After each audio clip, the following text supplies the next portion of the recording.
ሁላችንን ሰላም የበደሉ ይቅር እንደምንል አቤቱ አቤቱ ወደ ፈተና አታግባን ከክፉ ሁሉ አድነን እንጂ መንግስት ያንተ ናትና ኃይል፣ ክብር፣ ምስጋና ለዘላለሙ አሜን። እመቤታችን ቅድስት ድንግል በመልአኩ በቅዱስ ገብርኤል ሰላምታ ሰላም እልሻለሁ። ሐሳብሽም ድንግል ነሽ፣ በሥጋሽም ድንግል ነሽ። አሸናፊ እግዚአብሔር እናት ሆይ ሰላምታ ላንቺ ይገባሻል። ከሴቶች ሁሉ ተለይተሽ አንቺ የተባረክሽ ነሽ፣ የማኅፀንሽም ፍሬ የተባረከ ነው። ጸጋን የተመላሽ ሆይ ደስ ይበልሽ፣ ልዑል እግዚአብሔር ከአንቺ ጋር ነውና ከተወደደው ልጅሽ ከጌታችን ከመድኃኒታችን ከኢየሱስ ክርስቶስ ዘንድ ይቅርታንና ምሕረትን ለምኝልን ኃጢአታችንን ሁሉ ያስተሰርይልን ዘንድ ለዘላለሙ አሜን። ለአብ ለወልድ ለመንፈስ ቅዱስ ለአንድ አምላክ ምስጋና ይገባል፣ ዛሬም ዘወትርም ለዘላለሙ አሜን።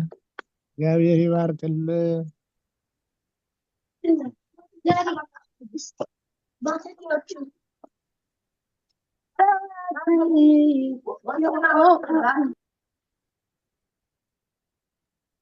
መልካም አባታችን መርሃ ግብራችንን በጸሎት ጀምረውልናል። በድጋሚ ሁላችሁም እንዴት አመሻችሁ። እንግዲህ ሳምንታዊው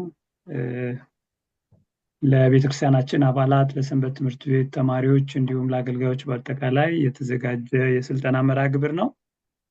ባለፉት 3 ሳምንታት የመጀመሪያ 2 ሳምንት በስትራቴጂክ ሊደርሺፕ እና በአስተሳሰብ ለውጥን ወይም ፓራዳይም ሽፍት በተመለከተ 2 ተከታታይ ስልጠና ተሰጥቶናል። የመጀመሪያውን ስልጠና ሪከርዲንግ በቴሌግራሙ ላይ ሼር አድርገናችኋለሁ። ሁላችሁም ምናልባት በስልጠናው ያልተገኙ ሁሉ እሱን እንዲከታተሉ ነው። ባለፈው ሳምንት ደግሞ ዶክተር ታከለ ኮሚኒኬሽን ወይም ተግባቦትን በተመለከተ ያስተማሩን ዛሬ ሼር ተደርጓል ለሁላችሁም። ምናልባት ያልሰሙ ከቴሌግራሙ ላይ ሊከታተሉት ይችላሉ። ዛሬ እንግዲህ የሁሉ ነገር መሰረት ጊዜ ነው። አገልግሎትም ህይወትም ስራም ኑሮም ጊዜ ሲኖር በጊዜ ሲመራ ነውና ጊዜያችንን እንደ አገልጋይ እንዴት አድርገን ልንመራው ልንቆጣጠረው ያስፈልጋል፣ ልንረዳው ያስፈልጋል የሚለውን የጊዜን አጠቃቀምን በተመለከተ የሚኖር ስልጠና ነው የሚሆን። ስልጠናውን የሚሰጡን ቀሲስ ሄኖክ ተዘራ ናቸው ከዳላስ ቴክሳስ። ቀሲስ ሄኖክ እንግዲህ በብዙ አገልግሎት የምናውቃቸው ወንድማችን አባታችን ናቸው። በሙያቸው መሐንዲስ ናቸው። እንግዲህ በሙያው የሚሰሩ ከዛ በተጨማሪ ቤተክርስቲያን የሚያገለግሉ በሰንበት ትምህርት ቤቶች አንድነት ማህበርም በአሜሪካ ሌቭል በኃላፊነት ሰብሳቢ ሆነው ረጅም ጊዜ ያገለገሉ አባታችን ናቸው። በሌሎችም ሰፋፊ አገልግሎቶች እናውቃቸዋለን። እንግዲህ ዛሬ ጊዜያቸውን ሰጥተው ከኛ ጋር በመካከላችን ተገኝተዋል ስልጠና ለመስጠት። ሚውት እያረጋችሁ ትገቡ። እንግዲህ በጸጥታ ሁላችንም እንድንከታተል ነው። ቅድም እንደተናገርኩት ምናልባት የበዓል ማግስት ሆኖ ይመስለኛል ዛሬ ከወትሮ ቁጥራችን ቀነስ ብሏል። ማስታወሻዎች ሁላችሁም በየስልኮቻችሁ ቴክስት ለምታውቋቸው ሼር አድርጉ፣ ላኩ እንዲገቡ። ቀጥታ ወደ እሳቸው ወስዳችኋለሁ። እግዚአብሔር ይስጥልኝ። እሺ፣ እንዴት አመሻችሁ? ይሰማል? ሲሳይ ይሰማል ነው? እሺ አባቶች ቡራካችሁ ይድረሰኝ። ሁላችሁም እንዴት አመሻችሁ? እቺን ሰዓት የሰጠን አምላካችን ስሙ የተመሰገነ ይሁን። ስክሪኔን ሼር ለማድረግ እየሞከርኩ ነበር ሲሳይ። አንሼር ላድርግ ምናልባት። ሼር ተደርጓል፣ መጥቷል። መልካም። እሺ ጥሩ። ምን ያህል ደቂቃ ነው ያለው? እንደው እስከ 10 ሰዓት ተኩል ድረስ መሄድ እንችላለን። 1 ሰዓት አለ። ጸሎት 10 ደቂቃ። መልካም። እሺ እንግዲህ ዛሬ ስለ ውጤታማ የጊዜ አጠቃቀም ወይም ታይም ማኔጅመንት በተወሰነ መልኩ እንወያያለን። ቀጥታ ወደ ወደ ውይይት ነው የምገባው። በመጀመሪያ ግን በዚህ በአጥቢያ ቤተክርስቲያን ደረጃ አገልጋዮች ይህን እንደዚህ የጊዜ አጠቃቀምን እንደ ለመወያየት ራሱ ጊዜ መስጠቱ በራሱ በእውነቱ ሌሎችም አብያተ ክርስቲያናት ትልቅ አርአያ እንደሚሆን ግልጽ ነውና በጣም ሲሳይ ሲነግረኝ በጣም ነው በእውነቱ ደስ ያለኝ። በጣም ትልቅ አርአያነት ነው። በተለይ ደግሞ በዚህ ሀገር ባለንበት ሀገር ምን ያህል ጊዜ ወሳኝ እንደሆነ ሁላችንም የምናውቀው ነው።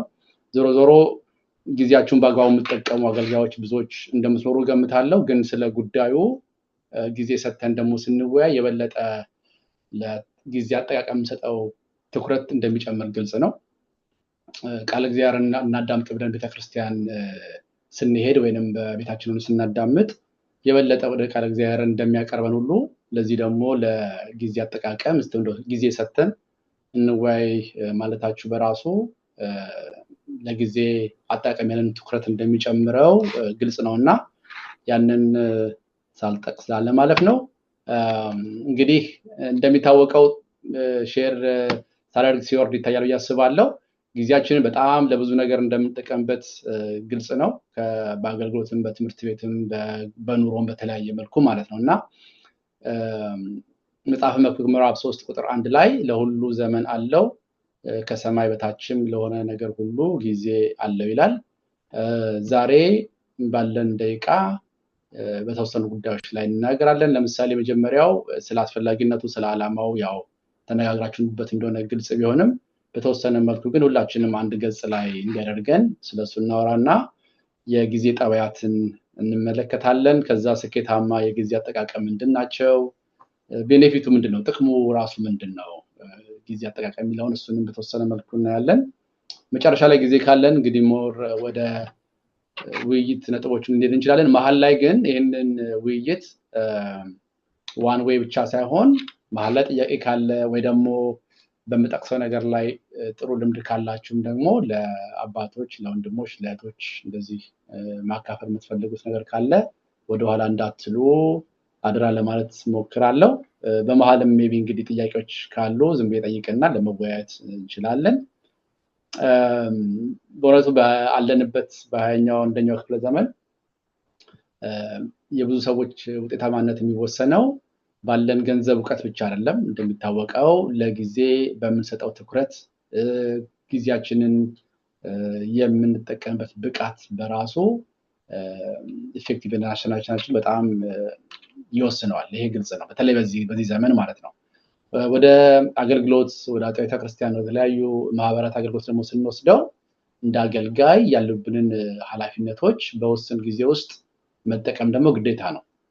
ምክንያቱም እንደ መንፈሳዊ ሰው እንደ አገልጋይ ከሌሎች ሰዎች ምንለየው ሌሎች ሰዎች የሚያደርጓቸውን ከኃጢአት በስተቀር ለማድረግ እንፈልጋለን፣ እንሞክራለን። ምክንያቱም ኑሯችን በዚህ ዓለም ላይ ስለሆነ ተጨማሪ ግን አገልግሎት የሚባል ደግሞ አለ ከእግዚአብሔር ጋር የሚያገናኘን ወደፊት ህልማችን የሆነ እግዚአብሔር የጠራን አገልግሎት ደግሞ አለ። እሱ ደግሞ ሲጨመር ሌሎች ሰዎች ወይም ደግሞ ሌሎች ሰዎች ኢን ሴንስ በአገልግሎት ውስጥ የሌሉ በቃ ኑሯቸውን ኖረው ማለፍ በዚህ ዓለም ማለፍ ለነሱ ሴት የሆነ ሰዎች ጋር የሚለየን ምንድነው?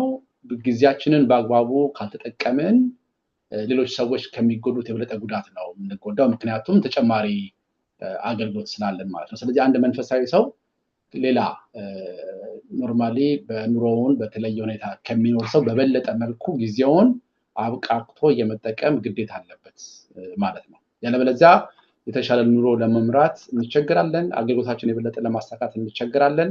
እንደዛ ማለት ነው። እና ይሄ ያው እንግዲህ ዛሬ የምንወያይበት ዝግነት ነው። ታረጉ ጥሩ ነበረ። እንግዲህ ዛሬ ስንወያይ ጊዜ ለማንኛውም ተግባር ማከናወኛ አስፈላጊ ሆኖ የተሰጠ ትልቅ ሀብት ነው። ይህንን ሀብት ደግሞ እንዴት ጥቅም ላይ መዋል እንዳለብን እንወያያለን።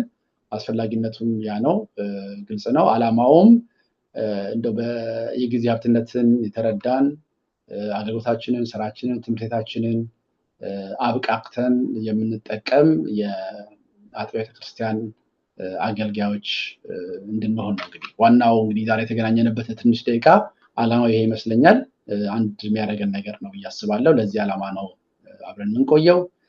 ከዚህ ውይይቱን ከጨረስን በኋላ ምንድነው የሚጠበቀው ውጤት ካለን በዛሬ ውይይት የተሳተፍን ሁላችንም ጊዜያችንን ለአገልግሎታችን፣ ለስራችን፣ ለትምህርት ቤት፣ ለቤተሰብ በአግባቡ በማዋል ውጤታማ እንሆናለን ወይ ደግሞ ውጤታማ ስንሆን እንታያለን።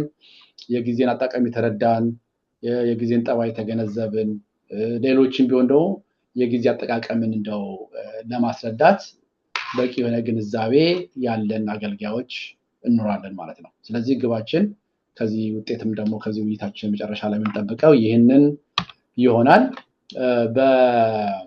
በመጀመሪያ የጊዜ ጠባያትን እንመለከታለን። ካራክተሪስቲክስ ኦፍ ታይም የሚለውን እንመለከታለን። የመጀመሪያው ጊዜ ገለልተኛ ነው።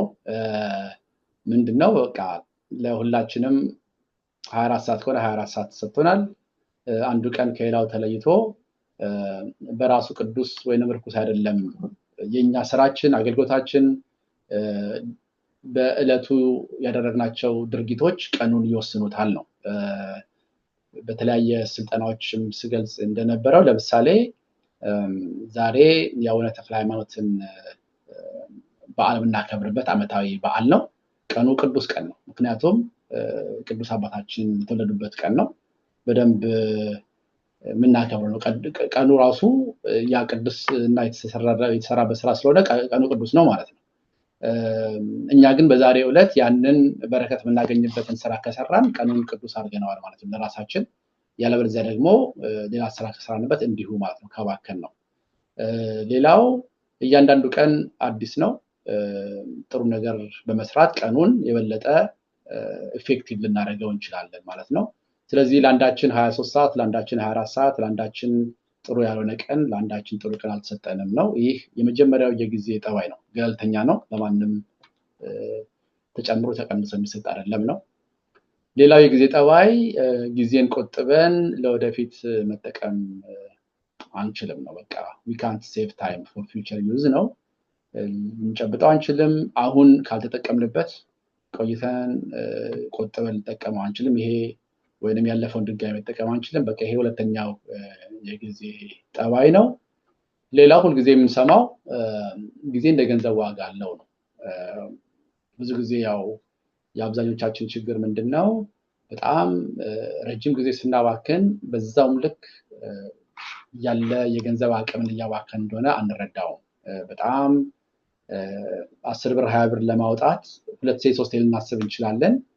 3 ሰዓት 4 ሰዓት ለማባከን አንዳንድ ጊዜ ካለፈ በኋላ ነው ትዝ የሚለንና ጊዜ ልክ እንደ ገንዘብ ዋጋ እንዳለው አለመረዳት የብዙ ሰው ችግር ነው ማለት ነው። ጊዜያችንን እንዴት ለእውቀት፣ ለገንዘብ፣ ለጤንነት ጥበቃ፣ ለማህበራዊ ህይወት እንደዚህ ለአገልግሎት አመጣጥነን መጠቀም ይገባናል ማለት ነው። ሌላው የጊዜ ጠባይ ማንኛውም እንቅስቃሴ ጊዜን ይፈልጋል። ነገሮች ሁለት ጊዜ ጊዜን ይፈልጋሉ ይባላል። የመጀመሪያው ሲታሰብ ነው። ሁለተኛው ደግሞ የታሰበው ሲከናወን ነው። ለማሰብም ጊዜ ያስፈልጋል። ወደ አክሽን ደግሞ አውርደን ስራውን ለመስራት በራሱ ጊዜ ያስፈልጋል። ስለዚህ ብዙ ጊዜ ወዲያው ለምሳሌ በአገልግሎት ብንመለከት በአጥቢያ ደረጃ በ2025 ዓመተ ምህረት ልናከናወን ያሰብናቸውን ጉዳዮች በመጀመሪያ ቁጭ ብለን ሰበካ ጉባኤውም፣ ሰንበት ትምህርት ቤቱም፣ አገልጋዮችም ሁሉም አንድ ላይ በየክፍሉ ያሉት ቁጭ ብለው መጀመሪያ ያስባሉ። ኃላፊዎቹም በስራ ያሉትም ምዕመናን በሙሉ ቁጭ ብለው በ2025 ምንድነው ልንሰራ የምናስበው ብለው ያቅዳሉ። ግልጽ ነው። በኋላ ደግሞ 2025 አሁን ጀምሯል። ወደ ደግሞ ስራ ስንገባ ስራውን ደግሞ ስንሰራ ራሱ ጊዜ ይፈልጋል እና ሁለት ጊዜን ይፈልጋል ይባላል። ለዛ ነው አልፎ አልፎ ግን ሳይታሰቡ የሚከናወኑ ድርጊቶች ሊኖሩ ይችላሉ። ድንገት በአጋጣሚ ሊሆኑ የሚችሉ ማለት ነው። ምክንያቱም አንዳንድ ጊዜ በጣም ሳናስባቸው ድንገት ይከሰታሉ፣ ግን ወደ አክሽን እንገባለን። የግድ አቅደነው አስበነው ላይደረግ ስለሚችል ማለት ነው። ሌላው ላናከናወናቸው ደግሞ እንዲሁ ወደ አእምሯችን የሚመጡ ሀሳቦች አሉ። በጣም እናሰላስላቸዋለን። ይሄ ቢሆን ጥሩ ነው፣ ይሄ ቢሳካ ጥሩ ነው ብለን በጣም እናስባለን። ነገር ግን ወደ ተግባር ላይወርዱ ይችላሉ እና ይሄም አንዳንድ ጊዜ እንቅስቃሴው በሙሉ ጊዜ እንደሚፈልግ የሚያስብ የጊዜ ጠባይ ነው ማለት ነው። ሌላው የምንመለከተው ስኬታማ የጊዜ አጠቃቀም ነው። ምንድነው ኢፌክቲቭ ታይም ማኔጅመንት ምን ይመስላል የሚለው እናያለን። የመጀመሪያው ራሱ ለታይም ማኔጅመንት ጊዜ ያስፈልገዋል። ለራሱ ታይም ፎር ታይም ማኔጅመንት ለጊዜ አጠቃቀም ራሱ ጊዜ መስጠት አለብን። አሁን ዛሬ እንደሰጠ ነው ማለት ነው። አሁን ዛሬ ቁጭ ብለን እንደው ዛሬ በስለ ጊዜ አጠቃቀም ብንወያይ ለአገልግሎታችን ጠቃሚ ነው። አጥቢያችን ላለው አገልግሎት ስኬታማነት ይጠቅመናል ብለን ጊዜያችንን አመቻችተን መምጣታችን በራሱ ለጊዜ አጠቃቀም ጊዜ መስጠት ነው ማለት ነው። እና የመጀመሪያው ሰዓት መመደብ አለብን። የቀን፣ የሳምንት፣ የወር አጠቃላይ ሂደቶችን የምናይበት ማለት ነው። እና ጊዜ ከሰጠነው አንደኛ ያለፈውን ጊዜ ደካማ እና ጠንካራ ጎናችንን ለመቃኘት ይረዳናል። ጊዜ ስንሰጠው ማለት ነው። ራዕዮቻችንን፣ ኃላፊነቶቻችንን መገምገሚያ ይሆነናል። ለቀጣዩ ቀን፣ ሳምንት፣ ወር፣ አመት የምንሰራውን ደግሞ ለማስቀመጥ ይረዳናል ማለት ነው። እና አንዳንድ ጊዜ በስራዎችን ለመስራት ወዲያው ቁጭ ብለን ሳናሰላስላቸው ጊዜ ሳንሰጥ ምንድነው የምንሰራው ብለን ሳናስብ የምናደርገው ጊዜ ብዙ ጊዜ ሊፈጅብን ይችላል። ምንድነው አንድ ምሳሌ ያለው ሁለት ሰዎች የዛፍ ግንድ እንዲቆርጡ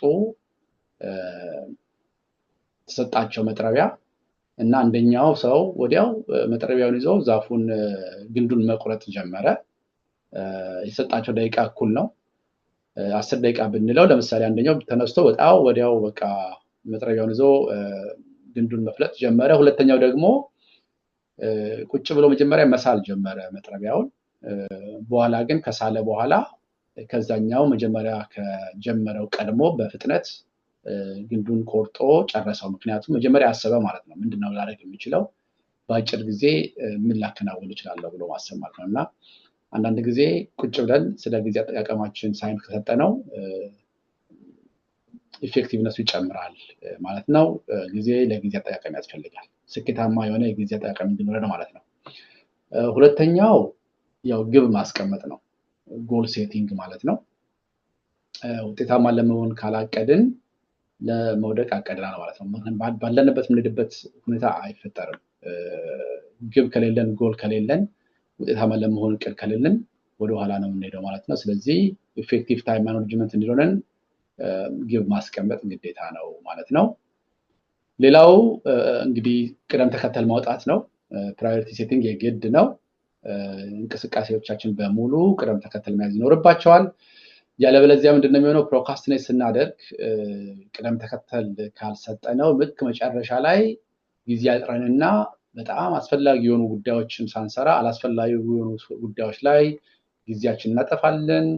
መጨረሻው ወይንም ውጤቱ በፈለግነው መጠን ሳይሳካ ይቀራል ማለት ነው። ስለዚህ ለጊዜ አጠቃቀም ቅድም ስንል ቁጭ ብለን ምንድነው እንሰራ የምንችለው ብለን ፕራዮሪቲ ሴት ማድረጋችን በጣም አስፈላጊ ነው እና ኢፌክቲቭ የሆነ ታይም ማኔጅመንት እንዲኖረን ፕራዮሪቲ ሴቲንግ ግዴታ ነው ማለት ነው። እንደዛ ስንል ምንድነው ፕራዮሪቲ ሴቲንግ ስንል ለምሳሌ እዚህ ጋር በሶስት ብናያቸው በጣም የግድ መሰራት ያለበት አለ፣ ከዛ መሰራት ያለበት አለ፣ ከዛ መሰራት የሚገባው ብለን ለሶስት ልንከፍለው እንችላለን። አንዳንዴ በጣም ግድ መሰራት ያለበት ጉዳዮች ሊሆኑ ይችላሉ።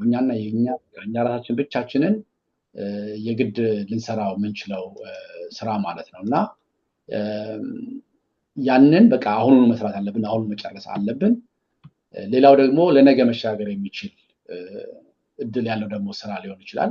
እሱ በሁለተኛ ደረጃ እናስቀምጠው እንችላለን። በሶስተኛ ደረጃ ደግሞ መሰራት የሚገባው ወይም ደግሞ ሶስተኛ ደረጃ ዝቅተኛ ሆኖ ሶስተኛ ቅደም ተከተል ላይ ሊቀመጥ የሚችል እንደው ትንሽ ሌላም ሰው ሊሰራው የሚችለው ወይ ለሰው ሰጥተነው የምንችለው ነገር ሊሆን ይችላል ማለት ነው እና ፕራዮሪቲ ሴቲንግ የግድ ማስራት አለብን። ይህንን ካደረግን ኢፌክቲቭ የሆነ ታይም ማኔጅመንት ይኖረናል ማለት ነው። ሌላው ኢምፖርታንስ እና እርጀንሲውን መለየት ነው። ከቀደም ጋር ሊገናኝ ይችላል፣ ግን አንዳንድ ጉዳዮች አሉ በጣም አስፈላጊና አስቸኳይ የሆኑ በጣም ኢምፖርታንት ኤንድ እርጀንት ናቸው። ጊዜያቸው የደረሰ ነው። አሁን ነገ ማደር አይችሉም። አሁኑ መስራት አለባቸው። ለምሳሌ ሰሚት የሚደረጉ ነገሮች፣ በጣም ከጋቨርንመንት ጋር የሚገናኙ ነገሮች ወይም ደግሞ ዛሬ ካልተሰሩ ነገ ኤክስፓየር ሊያደርጉ የሚችሉ ቢግ ዲል የሆኑ ነገሮችን አስቸኳይና አስፈላጊ ናቸው፣ አሁን የሚደረጉ ናቸው ማለት ነው። ሌሎቹ ደግሞ አስፈላጊ ናቸው ግን አስቸኳይ አልሆኑ፣ በጣም ኢምፖርታንት ናቸው ግን እርጀንት አልሆኑ፣ ከግባችን ጋር ቀጥታ ይገናኛሉ፣ ጊዜያቸው ግን በጣም አልተጠጋም፣ ትንሽ ጊዜ አለን ማለት ነው ልንሰራቸው። እነሱ በጣም ኢምፖርታንት ናቸው ግን ነን እርጀንት ይባላሉ። ሶስተኛው አላስፈላጊ ነው ግን አስቸኳይ ነው። በጣም አንፈልገውም ለማድረግ በአሁን ሰዓት ግን ግድ ነው፣ በጣም ድንገት የሚከሰቱ ጉዳዮች ማለት ነው። ምክንያቱም ለምሳሌ አንድ ሰው እቅድ ሲያቅድ እግዚአብሔር ቢፈቅድ ቢኖር ብሎ ነው የሚያቅደው። ግን በአጋጣሚ ህመም ቢኖር ህመም ቢሰማ ወይ አንድ የፋሚሊ ጉዳይ እርጀንት ቢኖር አንድ አጋጣሚ ነገር ቢኖር ግን የግድ መሰራት አለበት፣ አስቸኳይ ጉዳይ ይሆናል። ግን የዛሬ ወር በዚህ ሰዓት ልታመም ስለምችል ብሎ አንድ ሰው እቅድ እንደማያቅደው ሁሉ ማለት ነው። ሌላዎቹ ደግሞ አላስፈላጊም ናቸው፣ አስቸኳይም ያልሆኑ ናቸው። ነን ኢምፖርታንት ነን እርጀንት። በጣም የተረፈ ጊዜ ኖሮን በጣም እንደው የምንሰራቸው ነገሮች በጣም አልቀውብን ካልሆነ ልንጨነቅባቸው የማይገቡ ጉዳዮች ሊሆኑ ይችላሉ። እነሱ በጣም ነን ኢምፖርታንት ናቸው፣ ነን እርጀንት ናቸው ማለት ነው። ስለዚህ እነዚህ መለየት ይገባናል። እነዚህ አሁን እንደ ኳድራንት ይቀመጣሉ። እዚህ ጋር የምታዩት ኳድራንት እሱ ነው። እዚህ ጋር እርጀንት እና ነን እርጀንት አለ፣ ኢምፖርታንት እና ነን ኢምፖርታንት አለ። እዚህ ጋር የምታዩት ኳድራንት አንድ ማለት እርጀንት የሆነ እና ኢምፖርታንት የሆነ ቅድም ያልኳችሁ የመጀመሪያው ማለት ነው። ኢምፖርታንት እና እርጀንት ማለት የመጀመሪያ አንደኛው ኳድራንት ላይ አለ። በቃ አሁን ደርሷል፣ ስራው መሰራት አለበት፣ የግድ ነው፣ በቃ መጨረስ አለበት ማለት ነው። ሁለት ላይ የምትመለከቱት ሁለተኛ ኳድራንት ላይ እዚህ ጋር የምናየው እርጀንት አይደለም፣ አሁን የግድ መሰራት የለበትም፣ ግን ቬሪ ኢምፖርታንት ነው፣ በጣም ኢምፖርታንት ነው። ስለሱ ከግባችን ጋር ቀጥታ የሚገናኛል ነው፣ ግን ጊዜው አልደረሰ ነው። ጊዜ አለን ግን ከግባችን ጋር ይገናኛል። ሶስተኛው በጣም እርጀንት ነው ግን ነን ኢምፖርታንት ነው። ቅድም ያልኳችሁ በቃ እቅዳችን ውስጥ አላስቀመጥ ነው፣ የሆነ ቦታ ለመሄድ አስበናል፣ ግን በጣም የሆነ ፋሚሊ ኢመርጀንሲ ወይ ህመም አጋጠመን ወይ እንደዚህ በቃ የግድ ማድረግ አለብን። በጣም ደግሞ ወይ አንዳንድ ሰዎች ነን ኢምፖርታንት በሆነ ሁኔታ ላይ ጊዜያችንን የሚያጠፉ ሰዎች ኖሩ ይችላሉ። አገልግሎት ማገልገል ያለብን ሰዓት ላይ ከማይሆኑ ሰዎች ጋር ወይ እንደዚህ በተለይ ሰንበት አካባቢ ጓደኞቻችንን መምረጥ ካቃተን በጣም ለአገልግሎት መሳካከን የሚሆኑ ጓደኞች ካሉን ጊዜያችንን በዚህ ሶስተኛው ኳድራንት ላይ እንድናጠፋ ያደርጉናል ማለት ነው። ሌላው ነን እርጀንት ነው፣ ነን ኢምፖርታንት ነው። በጣም ታይም ዌስተርስ የሆኑ ማለት ነው። በጣም ጊዜያችንን የሚገሉ ብዙ ጉዳዮች አሁን ሶሻል አክቲቪቲ ምንድነው ሶሻል ሚዲያ ሊሆን ይችላል ወይ እንደዚህ ወይ አላስፈላጊ የስልክ ጥሪ ሊሆን ይችላል። እነሱ ኳድራንት 4 ላይ ናቸው። በጣም እንደው አይዲያሊ አንድ ሰው በጥሩ ሁኔታ ጊዜውን በጣም እየተጠቀመ ነው ምንለው ሰው የቱ ጋር ማሳለፍ አለበት ብለን ብንጠይቅ መልሱ የሚሆነው ምንድነው? አንድን ቁጥር ወይንም ኳድራንት አንድን እርጀንት እና ኢምፖርታንትን አቮይድ ለማድረግ በጣም ያስቸግራል። በቃ ሁልጊዜ እርጀንት ያልሆኑ ጉዳዮች አሉን ለማለት እንቸገራለን፣ በተለይ በዚህ ሀገር ማለት ነው። በጣም አንድ ጊዜ በቃ የግድ ዛሬ መስራት ያለበት ጉዳዮች ይኖራሉ እና ኳድራንት አንድን አቮይድ ለማድረግ እንቸገራለን። ግን በጣም እንደው አይዲያሊ አንድ ሰው 85% ታይሙን ኳድራንት 2 ላይ የሚያጠፋ ከሆነ ታይሙን በጣም ማኔጅ እያደረገ ነው ማለት ነው። ምን ማለት ነው? ጉዳዮቹ በሙሉ እርጀንት አይደለም፣ በጣም ተረጋግቶ ነው የሚሰራው ወይንም ተረጋግታ ነው የምትሰራው። የሚቀጥለው ግባችን ጋር ለምሳሌ ዛሬ ሳምንት ወይ 2 ሳምንት አንድ ግብ ይኖራል የምንሰራው፣ ዛሬ ግን ጀምረነዋል ማለት ነው። ስለዚህ ያ ጉዳይ ምንድነው? እርጀንት አይደለም ግን ቬሪ ኢምፖርታንት ነው። ስለዚህ ኢምፖርታንት ሁልጊዜ ጊዜያችንን ኢምፖርታንት የሆኑ ጉዳዮች ላይ ግን እርጀንት ያልሆኑ ጉዳዮች ላይ የምናጠፋ ከሆነ ታይማችንን በጣም ይጠቀምን ነው ማለት ነው። በዚህ ማወቅ እንችላለን። እንዳልኳችሁ ኳድራንት አንድን አቮይድ ለማድረግ እንቸገራለን። አብዛኛው ጊዜያችን እርጀንት ሆነው ነን ኢምፖርታንት ላይ ከሆነ ግን we should watch out ማለት ነው። በጣም በቃ አላስፈላጊ ጉዳዮች ላይ ጊዜ እያጠፋን ነው ማለት ነው። በተለይ ደግሞ በጣም ኳድራንት 4 ላይ ከሆነ ነን ኢምፖርታንት ነን እርጀንት ስራዎች ላይ ከሆነ ጊዜያችን ያጠፋን ያለ ነው በጣም ይሄ ደግሞ እጅግ በጣም ቶሎ ወደ አክሽን መግባት ያለብን ነው። በጣም ታይማችን ዌስት እያደረግን ነው ማለት ነው እና ይህን ነገር ልናስተውለው ይገባል ማለት ነው።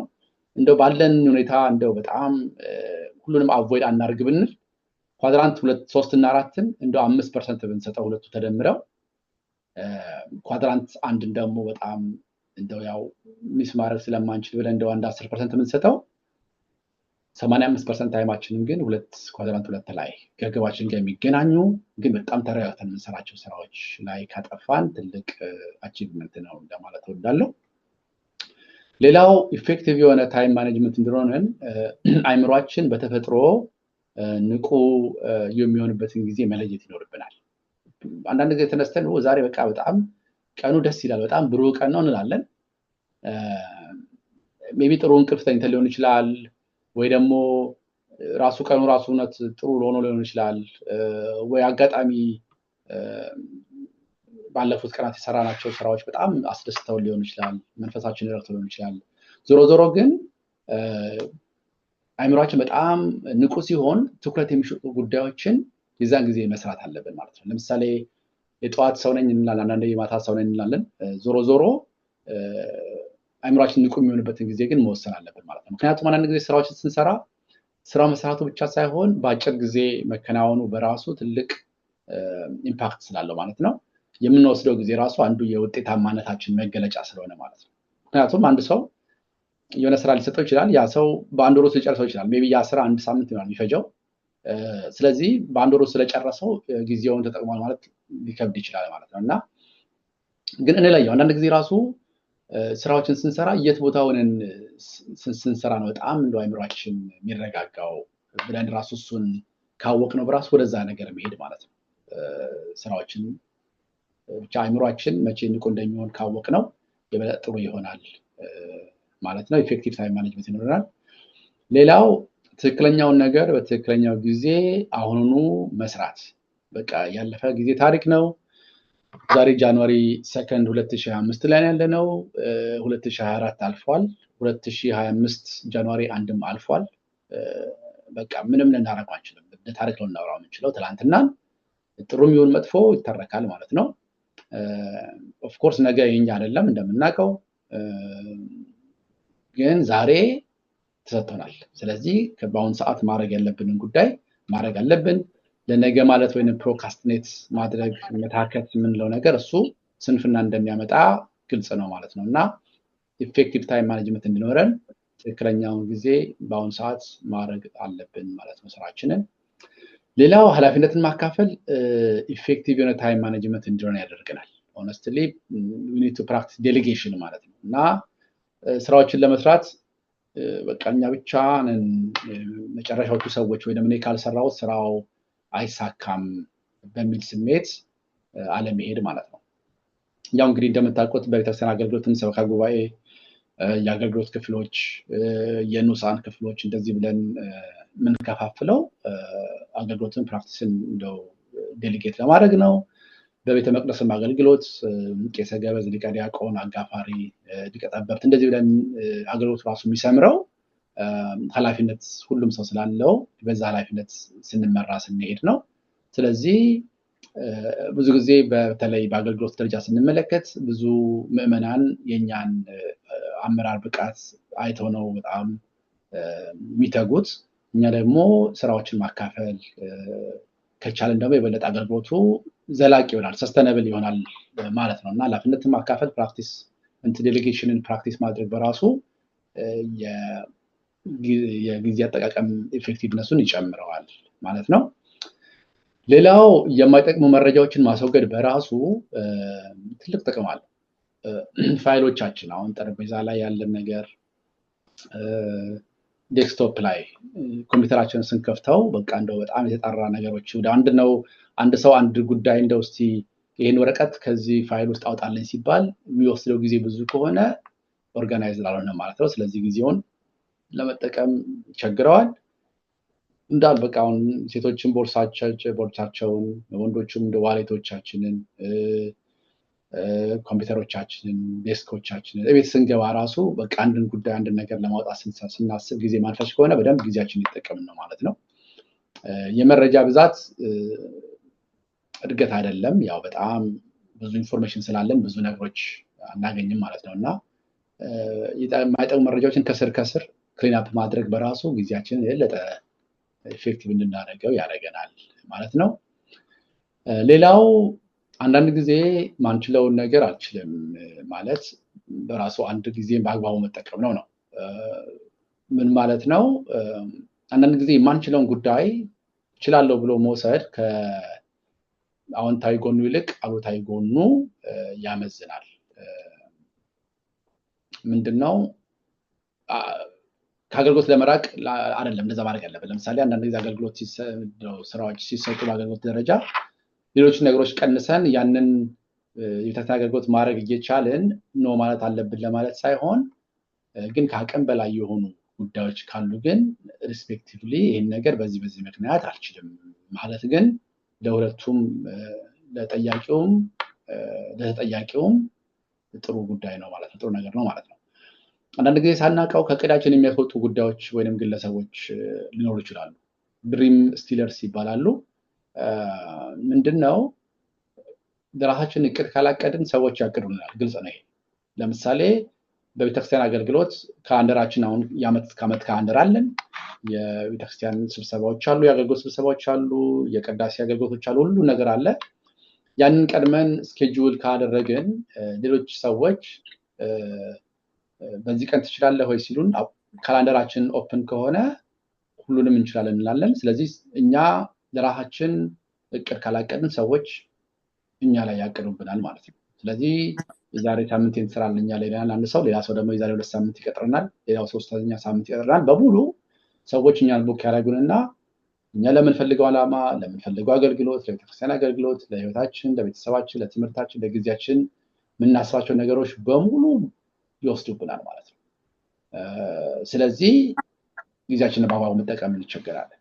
ነገር ግን አንድ ሰው እንደው ይህን ጉዳይ እንድታደርግልኝ እፈልጋለሁ ሲል መጀመሪያ ማለት ያለብን እስቲ ካላንደሬ ላይ ጊዜ እንዳለኝ ቼክ ላድርግ ወይ ደግሞ ሌሎች አገልግሎቶች እንዳሉብኝ ቼክ ላድርግ ብለን ከዛ በኋላ መጥተን እንችላለን ሆነ አንችልም ማለት ነው። በዛ አይነት መልኩ ነው መጓዝ ያለብን። ስለዚህ አንዳንድ ጊዜ ከአቅም በላይ የሆኑ ጉዳዮችን ሪስፔክቲቭሊ በትህትና አንችልም ማለት አለብን። ምክንያቱም አንዳንድ ጊዜ ይሻልናቸው እናደርጋለን ያልናቸው ጉዳዮች መጨረሻቸው አልችልም ሆኖ ሊመጣ ይችላል። የዛን ጊዜ በተለያየ ጉዳይ ላይ ከቤተሰብም ከአገልጋዮችም ከአንደው ወንድሞቻችንም ጋር ሊያጋጨን ስለሚችሉ ማለት ነው። ሌላው ክፍተቶችን ማገናዘብ ጥሩ ነው። እውነት ለመናገር በጣም በጊዜያቸውን በጣም የሚጠቀሙ ሰዎች አሉ። በዛውም ልክ ደግሞ ጊዜያቸውን በትክክል የማይጠቀሙ ሰዎች በተለይ እኛ አካባቢ እንደምታውቁት ነው። የዛን ጊዜ ክፍተቶችን ማገናዘብ ካልቻለ ምንድነው የሚሆነው? በጣም ፍራስትሬት ልናደርግ እንችላለን። ምን ለማለት ነው? ለምሳሌ ትክክለኛ ባህል ሆኖ ሳይሆን ግን አንዳንድ መርሃ ግብሮች ላይ አሁን ስንጠራ ሰርግ የምንበለው እንደዚህ በቃ ትክክል በሰዓቱ የሚገኙ ሰዎች አሉ። ከዛ ግን ባለቤቶቹ ወይም ሚጠሪዎቹ ከተወሰነ ሰዓት በኋላ ላይ ይመጡት። ስለዚህ አንድ ሰው በጣም ጊዜውን አክብሮ በየጊዜው የሚገኝ ከሆነ እና ያ ጉዳይ የሚያጋጥመው ከሆነ በጣም ፍራስትሬት ያደርጋል ማለት ነው። ስለዚህ አንደኛ ኤክስፔክቴሽናችንን ማስተካከል ማለት ነው። ኦኬ እኔ በሰዓቱ ብገኝም ባለው ኖርም ወይ ሰርገኞች የሚመጡት ከ2 ሰዓት በኋላ ነው። ስለዚህ ራስን አሳምነው መሄድ ማለት ነው። ወይዛ አካባቢ ሆኖ ጉዳዮችን ማየት ነው። እንደዚህ አድርጎ እኛ ለጊዜ አጠቃቀም ትኩረት ብንሰጥም ግን አሳቢው ደግሞ ያለውን ደግሞ ሁኔታ ማገናዘብ ግድ ነው። ይሄ እኛ ኮንትሮል ከምናደርገው ጉዳይ ውጭ ሲሆን ነው፣ ወይ ደግሞ እኛ ልናስተካክለው ከምንችለው ጉዳይ ውጭ ሲሆን። እኛ ግን የምናስተካክላቸው እኛን ጨምሮ በአካባቢያችን ግን ያሉትን ሰዎች በጊዜ አጠቃቀም በጣም ኢፌክቲቭ ግን ልናደርግ እንችላለን። ለምሳሌ በአገልግሎት ደረጃ አንድ የክፍል ኃላፊ የቤተክርስቲያን አገልግሎት ክፍል ኃላፊ ስብሰባ ቢጠራ ቨርቹዋል ሊሆን ይችላል፣ ኢንፐርሰን ሊሆን ይችላል። ያ መሪ የክፍሉ ኃላፊ ከሆነ በጠራው ስብሰባ ሰዓት በሰዓቱ የሚገኝ ከሆነ ሁልጊዜ ያንን ነገር የሚያሳይ ከሆነ ከስሩ ያሉት ሰዎችን ደግሞ በሰዓቱ እንዲገኙ የሚያበረታታ ከሆነ የዛ ክፍል አገልጋዮች ቨርቹዋልም ተገናኙ በአካልም ተገናኙ በሰዓት መገኘት ይጀምራሉ ማለት ነው። ስለዚህ ያ ሰው አካባቢ ውስጥ ያሉትን ሰዎች ፖዚቲቭሊ ኢምፓክት አደረገ ማለት ነው። በተለይ በቤተክርስቲያን አገልግሎት ሁኔታ ውስጥ ይሄ ነገር ከተለመደ የበለጠ አገልግሎቱም ይሰምራል። ባለንበትም ሀገር ያለውን የጊዜ አጠቃቀም በጣም እናስተካክላለን። ሰዎችም በዛ ሰዓት ለስብሰባ ሲመጡ ያንን ካልቸር አድርገው ይመጣሉ ማለት ነው እና ቤተሰብ ውስጥም እንደ ቤተሰብ መሪዎች ደግሞ የሆነን ቤተሰቦቻችን ውስጥ ያለውን ደግሞ የጊዜ አጠቃቀም ሁኔታ እንደዚሁ ማለት ነው። አንድን ጉዳይ ለማድረግ 30 ደቂቃ አርፍደን ወይ ደግሞ እናደርጋለን ካልነው ከአንድ ሰዓት ዘግይተን እንደዚህ የምናደርግ ከሆነ በቃ ይለምድብንና ቤተሰቦቻችንን በዛው ይሄዳሉ። እንዲሁ ጓደኞቻችንን እንደዚሁ እና ኮንትሮል የምናደርጋቸው አትሞስፌሮች ላይ በጣም ትኩረት ሰጥተን የታይም ማኔጅመንቱን ማስተካከል እንችላለን ማለት ነው። ሌላ ያው ራስን መፈተሽ መሸለም እንደዚህ ጥሩ ነው። በእውነት ኢቫሉዌት ማድረግ አንዳንድ ጊዜ ራሳችንን በጣም ታይም ማኔጅመንታችንን ከጠበቅን የምንወደው ነገር መጽሐፍ ከሆነ መጽሐፍ መግዛት እንደዚህ ራስን ማበረታታት ጥሩ ነው። እንደው ቤኔፊቱን እንመልከት ብንል የጊዜ አጠቃቀም ጥቅሞች ምንድን ናቸው ብለን ብናይ የመጀመሪያው በእውነቱ በሌሎች ዘንድ የሚኖረን ተቀባይነት ከፍ ይላል። ሰዎች የተግባር ሰው ነው፣ ቃል አክባሪ ነው፣ ትጉህ ነው እንደዚህ የሚሆኑት ቃላቶች የኛ መገለጫ ይሆናሉ። ለምሳሌ አባቶች አንድ ስራ ለመስጠት ለአንድ ሰው እንደው እስቲ ቢያስቡ ቆይ አይ ገሌን ወይ ገሊትን እኮ ባገኛት ምትችል ከሆነ ትነግረኛለች፣ በቃ ማትችል ከሆነ አትነግረኝም ብለው የሚመጣቸው ሰዎች ይሆናሉ ማለት ነው።